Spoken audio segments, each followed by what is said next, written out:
Friends, मैं राजेंद्र वर्मा स्वागत करता हूँ माई एनिमल स्टडी चैनल।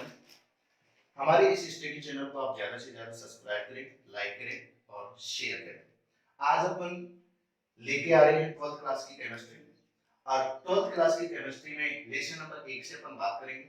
सबसे पहले मैं थोड़ा सा जनरल इंट्रोडक्शन आप लोगों को बताऊंगा और जनरल इंट्रोडक्शन बताने के बाद में अपन फर्स्ट चैप्टर को स्टार्ट करेंगे और इसके बारे में जितनी भी जानकारियां होती हैं वो सारी की सारी जानकारियां अपन अध्ययन करेंगे और सारी जानकारी प्रत्येक टॉपिक को अध्ययन करने के बाद में इस उससे रिलेटेड जितने भी इंपॉर्टेंट क्वेश्चंस बनते हैं, चाहे वो किसी भी प्रकार के कॉम्पिटिटिव एग्जाम में आने वाला हो, जैसे ठीक है। चलो सबसे पहले आज अपन बात करते हैं केमिस्ट्री यानी कि रसायन विज्ञान की बात करते हैं। चलो बच्चों, रसायन विज्ञान की तो बात करते हैं। रसायन विज्ञान की बात करने से पहले सबसे पहले अपन बात करते हैं इसकी परिभाषा। जीरो से बात करूंगा मैं सबसे पहले आप लोगों से। सबसे पहले अपन बात करते हैं परिभाषा।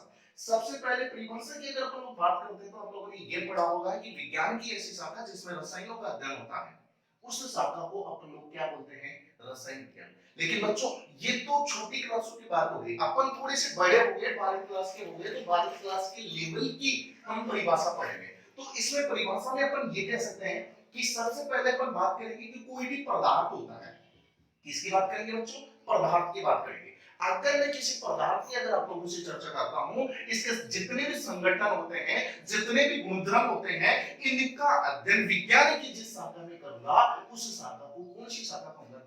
रसायन विज्ञान कहूंगा। ठीक है बच्चों, तो रसायन विज्ञान किसे कह सकते हैं? विज्ञान की वह शाखा जिसके अंतर्गत विज्ञान की वह शाखा जिसके अंतर्गत पदार्थ के संगठन और उनके गुणों का अध्ययन हो। पदार्थ का संगठन यानी वो कैसे बना हुआ है और उसके क्या क्या गुण हो सकते हैं, उनका अध्ययन हो। उस शाखा को कौन सी शाखा कहेंगे? अपन रसायन विज्ञान कहेंगे। कौन सी शाखा कहेंगे? रसायन विज्ञान कहेंगे। ठीक है बच्चों, अब अपन बात करते हैं कि ये आखिर पदार्थ के संगठन की चर्चा कर रहे हैं, तो आखिर ये पदार्थ क्या होता है?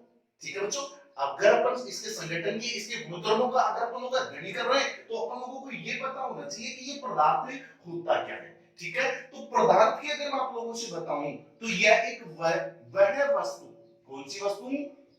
वह वस्तु जिसका द्रव्यमान होगा। जिसका क्या होगा भाई? द्रव्यमान होगा।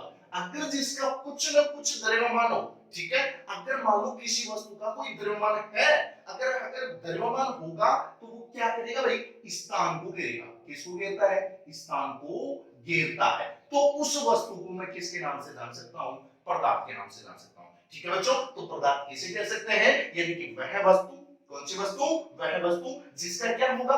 कुछ न कुछ द्रव्यमान होगा। ठीक है, अगर उसका कुछ न कुछ द्रव्यमान होगा तो किसको घेरेगा? स्थान को घेरेगा। और उसी वस्तु को किसके नाम से जानेंगे? पदार्थ के नाम से जानेंगे। ठीक है, अगर पदार्थ के बारे में अपन लोगों ने पढ़ लिया, अब अपन बात करते हैं कि इसके रूपों की चर्चा कर सकते हैं। किसकी चर्चा करेंगे बच्चों? रूपों, यानी कि इसके प्रकार की बात कर लेते हैं, यानी कि ये कितने रूपों में हमारे सामने प्रेजेंट होता है। ठीक है, तो प्रेजेंट होने की बात करेंगे तो इसके मुख्य रूप होते हैं अपन तीन। कितनी बात करेंगे? तीन। यानी कि अपन ये कह सकते हो अवस्था, यानी कि बच्चों आप ये कह सकते हो कि पदार्थ की जो अवस्था होती है वो मुख्य अवस्था तीन होती है। ठीक है, लेकिन मैं आप लोगों को एक बात बता दूं कि अगर टोटल अवस्था की मैं अगर आप लोगों से चर्चा करता हूं ना, तो टोटल अवस्था होती है 5। कितनी होती है बच्चों? 5। लेकिन पदार्थ की मुख्य अवस्था कितनी बताई मैंने? 3। पहली अवस्था का मैं आप लोगों से नाम बताऊं तो वो होती है ठोस अवस्था। कौन सी होती है बच्चों? ठोस अवस्था। सेकंड का अगर मैं आप लोगों से नाम बताऊं तो वो होती है बच्चों हमारे सामने द्रव्य अवस्था। कौन सी होती है बच्चों? द्रव्य अवस्था। अगर मैं तीसरी की बात करूं बच्चों तो वो अपने सामने होती है गैस अवस्था। कौन सी अवस्था होती है? गैस अवस्था। ठीक है बच्चों, तो बताओ पदार्थ की मुख्य अवस्थाएं कितनी होती हैं? 3। पहली कौन सी बताई मैंने आपको? ठोस अवस्था। दूसरी कौन सी बताई मैंने आपको? द्रव्य अवस्था। और तीसरी कौन सी बताई मैंने आपको? गैस अवस्था को बताई। ठीक है, लेकिन मैंने टोटल कितनी बताई बच्चों? 5। चौथी अवस्था जो आपकी होती है वो कहलाती है प्लाज्मा। क्या कहलाती है दोस्तों? प्लाज्मा। चौथी अवस्था जो होती है उसको बोलते हैं बच्चों प्लाज्मा। और पांचवी अवस्था होती है उसको बोलते हैं बोस आइंस्टीन कण। क्या बोलेंगे? बोस आइंस्टीन कण के नाम से जानेंगे, जो हमारे भारत का एक भौतिज्ञ, जिसको कह सकते हैं भौतिक विज्ञान का ज्ञाता कह सकते हैं, डॉक्टर सत्येंद्र नाथ बोस, इन्होंने सर्वप्रथम इसकी खोज की थी। ठीक है बच्चों, तो बताओ मैंने किसकी चर्चा कर रहा हूं? पदार्थ की अवस्थाओं की। अपन बात करते हैं कि इन पदार्थ की अवस्थाओं में छोटी क्लासों में चर्चा कर चुके हैं कि ये क्या होता है क्या नहीं होता। ठीक है, जैसे आप लोगों ने ये पढ़ा होगा कि ये जो आपकी ठोस अवस्था होती है, इस ठोस अवस्था के अंदर जितने भी वस्तु आती है उनका आकार, उनका आयतन, ठीक है, उनका घनत्व वो क्या होता है? निश्चित होता है। यानी कि मैं ये कह सकता हूं कि ये किसी न किसी चीज से मिलकर या कण से मिलकर बनी होती है, और उस कण को मैं क्या कह सकता हूं? अवयवी कण कह सकता हूं।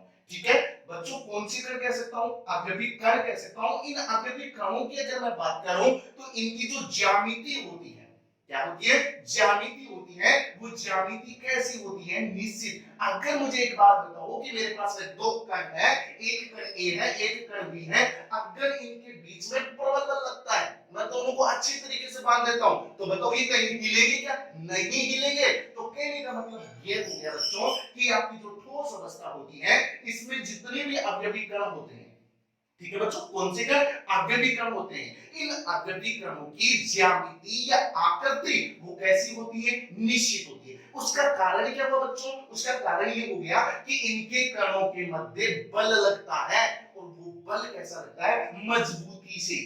मजबूती से बल लगता है। कौन सी बूती से लगता है बच्चों? मजबूती से। और उस बल का नाम होता है परबल, और इन कणों को बोलते हैं अंतराणिक। तो नाम क्या दे सकता हूं? परबल अंतराणिक आकर्षण बल कह सकता हूं। ध्यान रखना बच्चों, बल के आकर्षण का नाम आते हैं, आपके मन में एक चीज और निकलती है, प्रतिकर्षण।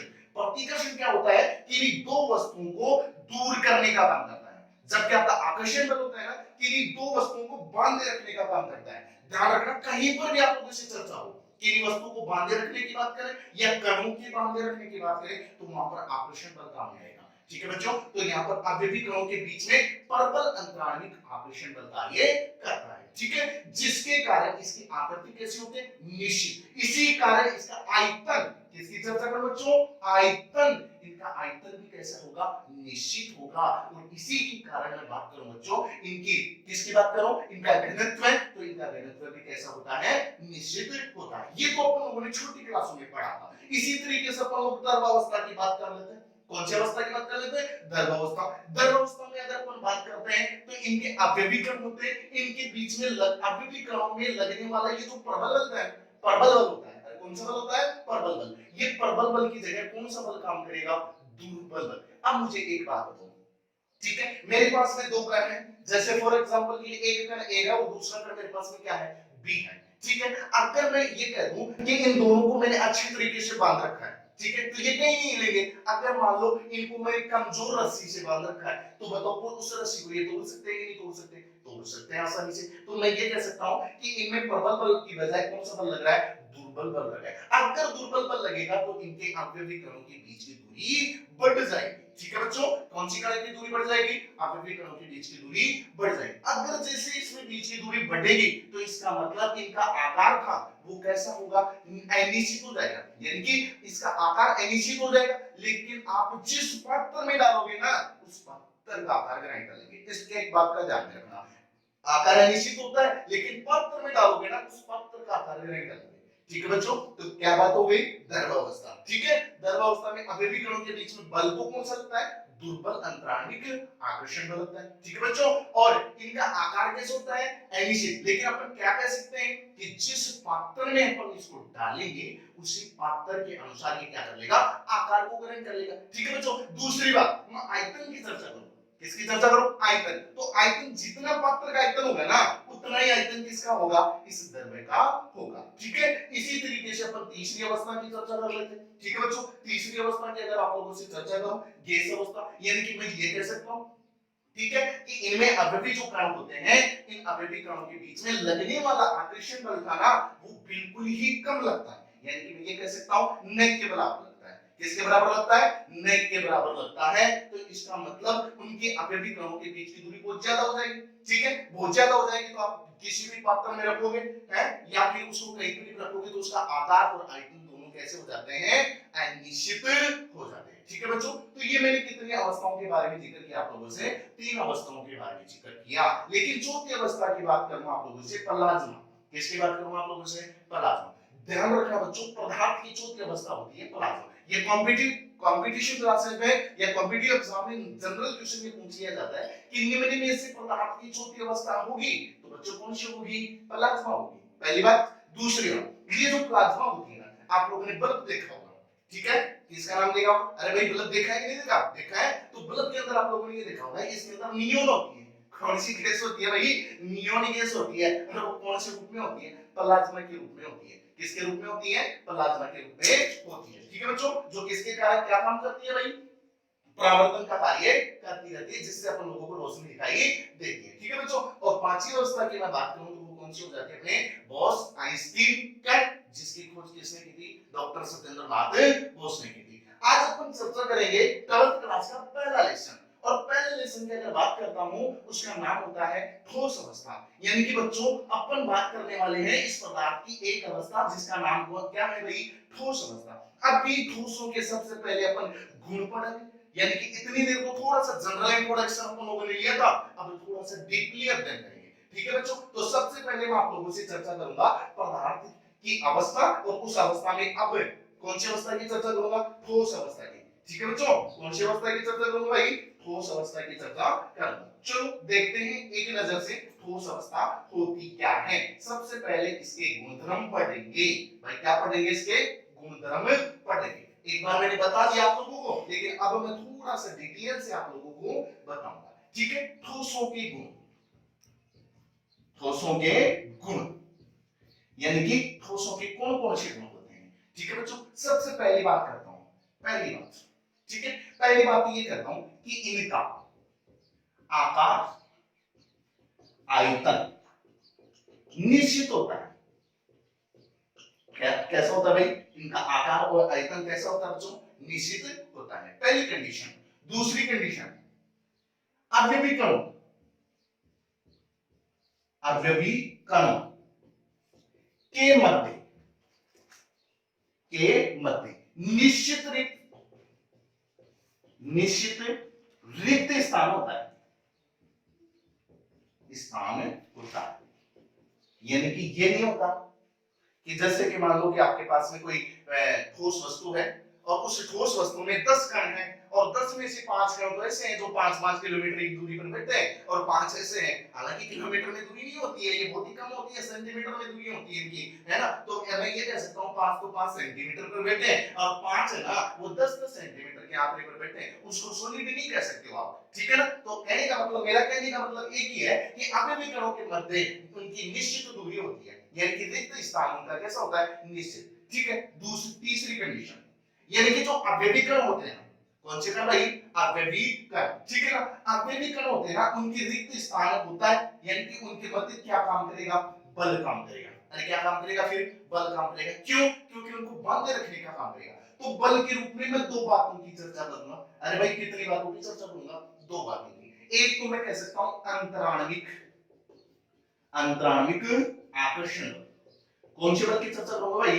अंतराणविक आकर्षण बल की चर्चा करूंगा। और एक मैं बात करूंगा आपको उष्मीय ऊर्जा की बात करूंगा। किसकी बात करूंगा? उष्मीय ऊर्जा की बात करूंगा। यानी कि बल के रूप में मैं आप लोगों को दो बातें बताऊंगा। एक बात तो मैं अंतराणविक आकर्षण बल की बात बताऊंगा, और दूसरी मैं आप लोगों से किसकी बात करूंगा? उष्मीय ऊर्जा की बात करूंगा। पहली कंडीशन में मैं आप लोगों को अंतराणविक आकर्षण बल की अगर मैं आप लोगों से चर्चा करता हूं, ठीक है बच्चों। तो इसमें मैंने आप लोगों को ये बोला कि अंतराणविक आकर्षण बल या तो प्रबल हो सकता है, ठीक है, या फिर कैसा होता है? दुर्बल। तो यहाँ पर ठोसों में मैं बात करूंगा तो वो कैसी बात करूंगा? मैं प्रबल की बात करूंगा। किसकी बात करूंगा आप लोगों से? प्रबल की। यानी कि कहने का मतलब ये हो गया कि ठोसों के अंदर प्रबल अंतराणविक आकर्षण बल कार्य करता है, ठीक है बच्चों। दूसरी कंडीशन उष्मीय ऊर्जा की बात करता हूं, ठीक है। अगर मान लो इस उष्मीय ऊर्जा का मान निम्न होता है, अगर मान लो उष्मीय ऊर्जा का मान कैसा होता है? निम्न होता है, ठीक है बच्चों। उष्मीय ऊर्जा का मान कैसा होता है? निम्न। तो इसका मतलब अवयवी कणों के जो रिक्त स्थान होते हैं वो कैसे होते हैं? निश्चित होते हैं। कैसे होते हैं? निश्चित स्थान पर बैठे होते हैं। अगर मान लो इस उष्मीय ऊर्जा का मान क्या कर दूं मैं?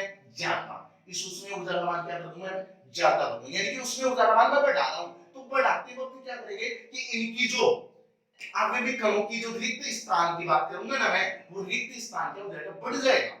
यानी कि अगर मैं निम्न की बात करूंगा ना तो वो निश्चित रहेगा, लेकिन अगर मैं ज्यादा की बात करूंगा ना तो इसका मतलब उसके अवयवी कणों की जो रिक्त स्थान होता है ना उसमें बदलाव आ जाएगा। जैसे फॉर एग्जांपल की बात कर लेता हूं आप लोगों से, आप लोगों ने देखा होगा, पानी देखा होगा, अक्सर आप लोग काम में लेते हो, ठीक है, पानी देखा है। अगर मैं पानी की बात करता हूं, ठीक है, मैं ये कहता हूं इसको 0 डिग्री सेंटीग्रेड पर ले आता हूं, यानी कि इसका तापमान मैं कम कर दिया। बताओ ये पानी का तापमान अगर मैं कम कर दूंगा तो बताओ ये किसके रूप में रहेगा?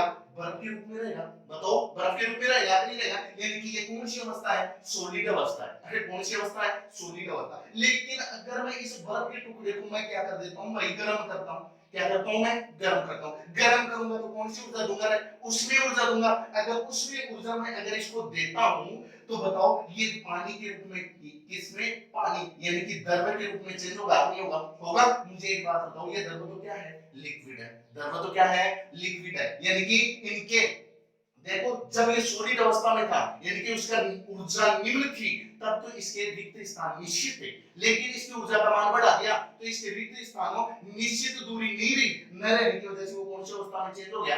द्रव में चेंज हो गया। अगर मान लो इसको मैं और टेम्परेचर दे देता हूं यानी कि इस उसमें ऊर्जा का मान और बढ़ा देता हूं, ठीक है, अगर इस उसमें ऊर्जा का मान और बढ़ाऊंगा तो इसका मतलब क्या? कंडीशन जनरेट होगी, यानी कि ये गैस में चेंज हो जाएगा। अरे भाई किस में चेंज हो जाएगा?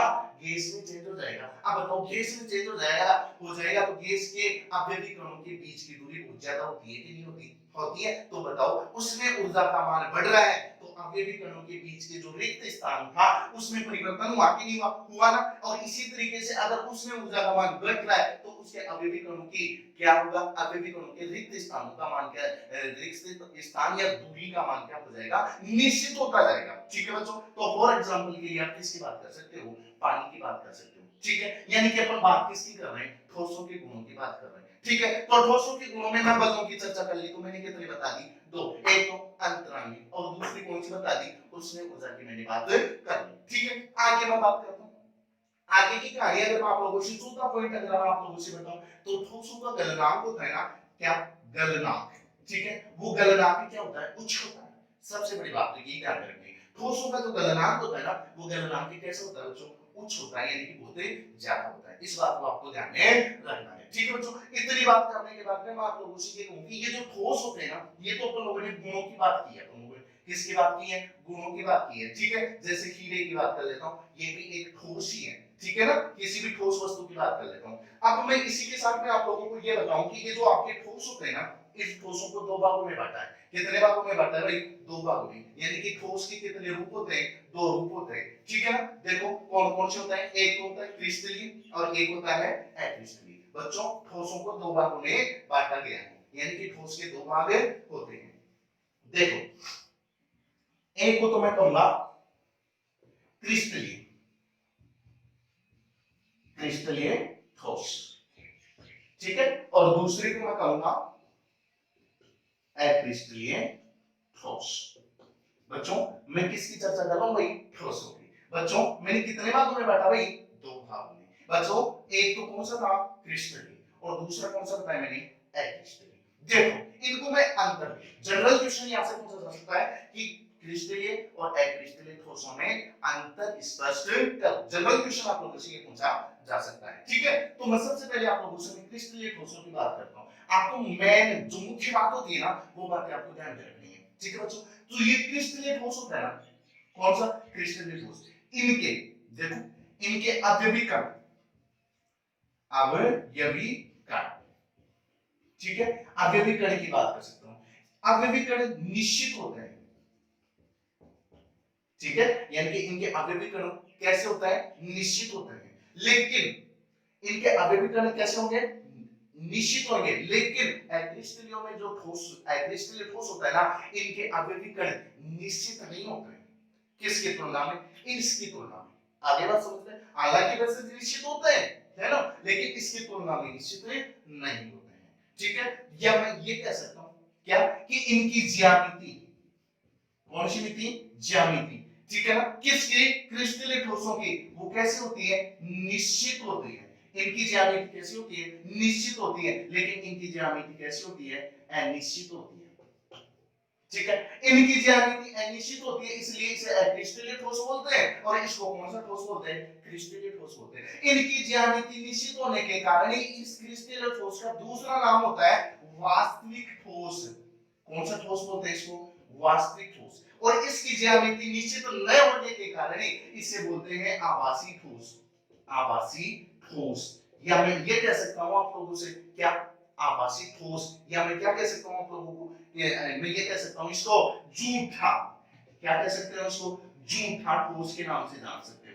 ठीक है बच्चों, किसके नाम से जान सकते हो, झूठा ठोस के नाम से जान सकते हो। अब मुझे एक बात बताओ कि अगर मान लो इसकी ज्यामिति निश्चित है, ठीक है ना, अगर मैं इस ज्यामिति को तोड़ूंगा तो तोड़ने के लिए मुझे ज्यादा से ज्यादा टेम्परेचर की आवश्यकता होगी कि नहीं होगी, होगी। इसका मतलब मैं ये कह सकता हूं कि गलनांक, किसकी बात करूंगा, गलनांक कैसा होता है, उच्च होता है। कैसा होता है, गलनांक उच्च होता है। लेकिन मैं अक्रिस्टलीय ठोसों की बात कर रहा हूं भाई, इसकी ज्यामिति तो अनिश्चित थी ना। अगर मान लो इसकी ज्यामिति अनिश्चित है तो इसका मतलब इसको तोड़ने के लिए कम है टेम्परेचर की आवश्यकता होगी। तो मैं ये कह सकता हूं इसका गलनांक क्या होता है, कम होता है। इसका तो क्या होता है, उच्च, ज्यादा, और इसका गलनांक क्या होता है, गलनांक कम होता है। ठीक है ना। अब मान लो इसका गलनांक अगर उच्च होता है तो इसका शीतलन होकर कैसा होता है, असतत, जबकि इसका शीतलन होकर कैसा होता है, सतत। एक बात ध्यान में रखना कि ये जो आपके अक्रिस्टलीय ठोस होते हैं ना, ये समदेशिक प्रकृति के होते हैं, समदेशिक नेचर के होते हैं। ठीक है ना। ये लेकिन आपके जो आपके क्रिस्टलीय ठोस होते हैं ना, ये होते हैं विषम देशिक प्रकृति के होते हैं। बात यह गई कि ये समदेशिक तो किसे कहेंगे और विषम देशिक किसे कहेंगे। बच्चों आपको घबराने की जरूरत नहीं है, शब्दों से खेलना सीखो। बच्चों में एक ही बात कहूंगा, अगर आप लोगों को रसायन विज्ञान याद रखनी है ना जबान के, आप ये कहोगे कि कोई भी क्वेश्चन आप लोग देखो और उस क्वेश्चन का अगर आप तुरंत तुरंत प्रभाव से अगर जवाब जानना चाहते हो ना, तो आप शब्दों से खेलना प्रारंभ कर दो। ठीक है। देखो बच्चों, ये विषमदेशिक प्रकृति और समदेशिक प्रकृति की चर्चा करो। ठीक है बच्चों, तो मैं ये कह सकता हूं कि विषमदेशिक प्रकृति की ये कह सकता हूं कि इसमें क्रिस्टलीय ठोस लूंगा।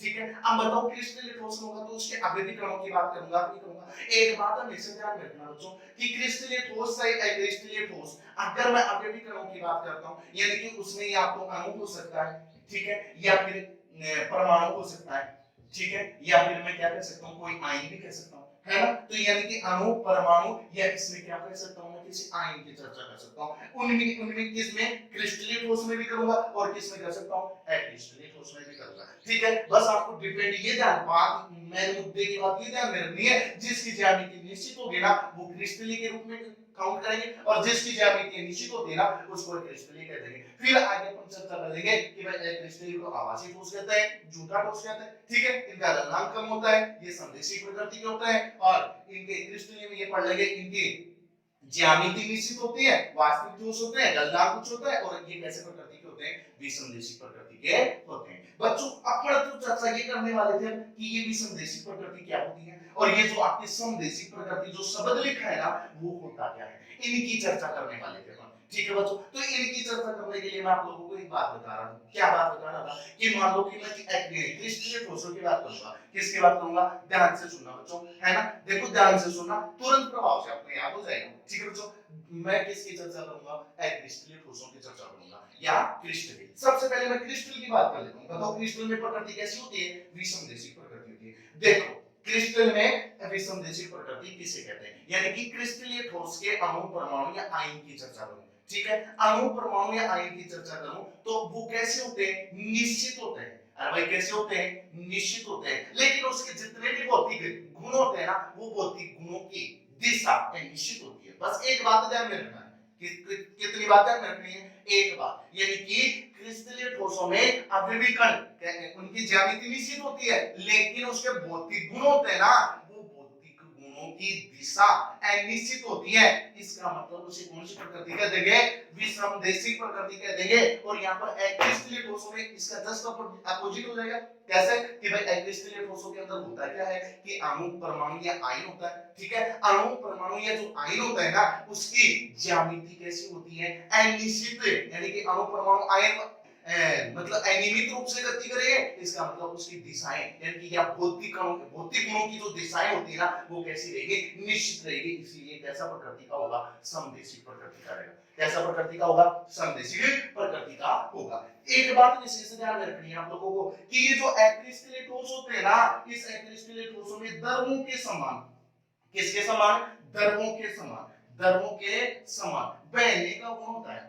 वेरी इंपॉर्टेंट बात है, क्रिस्टलीय ठोस होते हैं, क्रिस्टलीय ठोसों में द्रव्यों के समान बहने का गुण होता है। किसके समान बहने का गुण होता है? द्रव्यों के समान बहने का गुण होता है, और उस गुण को बोलते हैं अतिशीतित द्रव्य। क्या बोलेंगे उसको? अतिशीतित द्रव्य। फॉर एग्जांपल की मैं आप लोगों से चर्चा कर लेता हूं कांच की।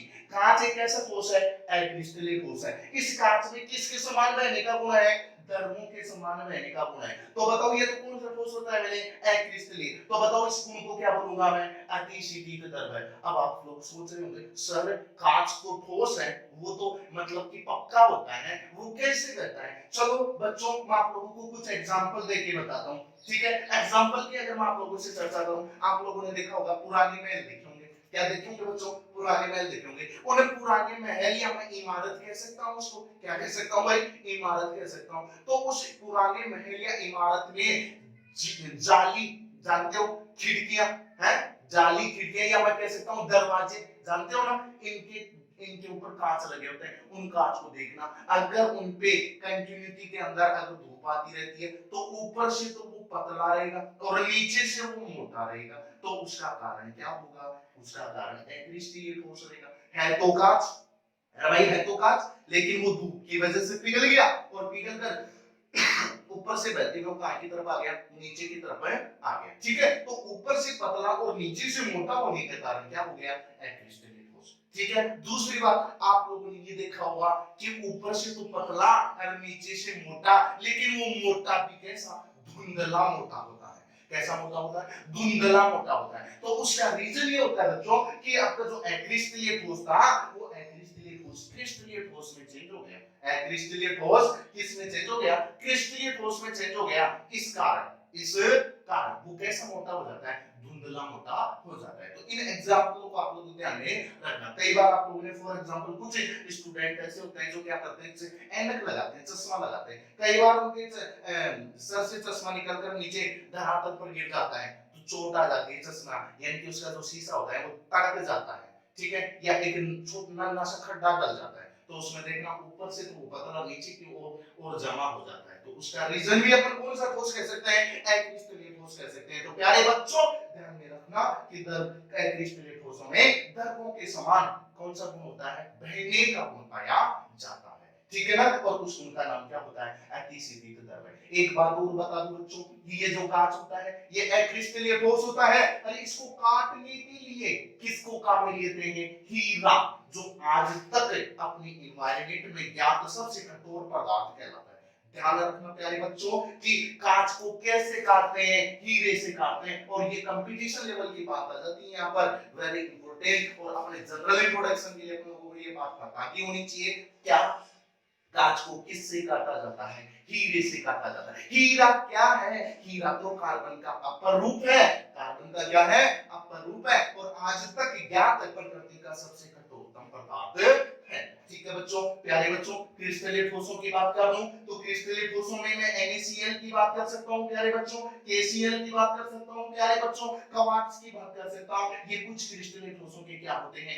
एग्जांपल होते हैं। इसी तरीके से अक्रिस्टलीय ठोसों की मैं बात कर सकता हूं प्यारे बच्चों, कांच की बात कर सकता हूं, मैं रबड़ की बात कर सकता हूं, रेजिन की बात कर सकता हूं। ये जितने भी होते हैं ये कौन से ठोस कहलाते हैं? आपके अक्रिस्टलीय ठोस कहलाते हैं। ठीक है बच्चों, तो ये आज अपन लोगों ने क्या पढ़ा? रसायन विज्ञान में फर्स्ट चैप्टर ठोस अवस्था में ठोसों के गुणधर्म और उसके पार्टीशन, यानी कि उसको दो भागों में डिवाइड करते हैं, क्रिस्टलीय ठोस और अक्रिस्टलीय ठोस। इनके बारे में अपन लोगों ने जानकारी ली। ठीक है बच्चों, तो हमारे माइंड एनिमल स्टडी चैनल को आप सब्सक्राइब करें, लाइक करें, ज्यादा से ज्यादा शेयर करें, ताकि हमारे मेरे द्वारा जितने भी वीडियो केमिस्ट्री के डाले जाते हैं वो सारे के सारे वीडियो आप लोगों को मिलते रहें। That's all.